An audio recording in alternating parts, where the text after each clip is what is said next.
Fernando Alonso is returning to Formula One next year with Renault.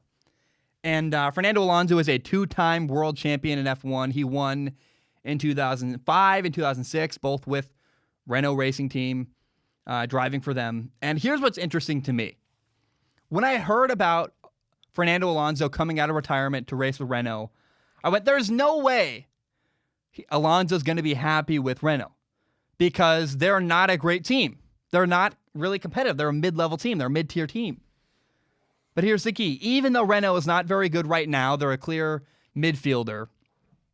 And I just want to be back. I heard this and I thought, why would a guy like Fernando Alonso, with expectations like he has, where with McLaren, he was hard on them and they fought and they seemed to argue and not like each other. And why would a guy with really demanding expectations like Fernando Alonso go to Renault again? I don't understand it.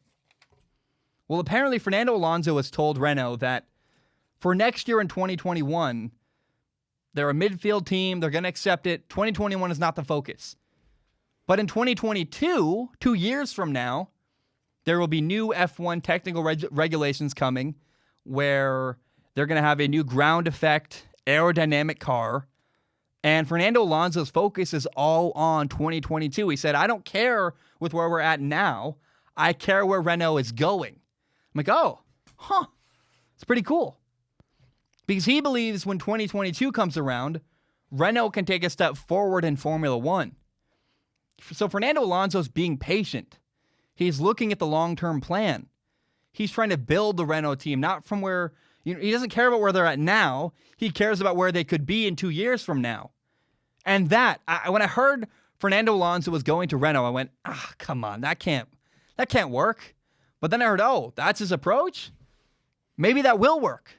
Because with a new budget cap coming, plus new technical regulations with a different car, 2 years from now, Renault could be a very, very different team than they are today.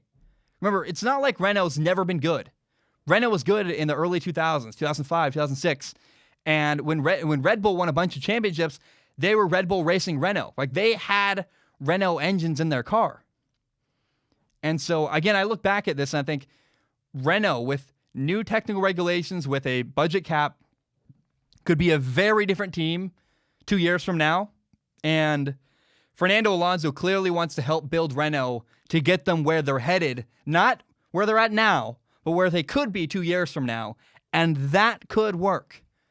When I heard this, I was alarmed. But actually, when I heard Fernando Alonso explain his approach joining Renault, I went, you know what? If things work out that way and Renault does improve, he could be happy there. It could work. And I'm very fascinated. I don't really care about Renault next year or even the rest of this year. But 2 years from now, I'm going to perk up a little bit and go, have they made progress? Are they where they want to be? Because right now in 2020, they're aiming to be better in 2022. Everybody is, of course. But maybe Renault takes a step forward. So I think it's possible that Fernando Alonso does succeed with Renault. Not now, not next year, but in 2022.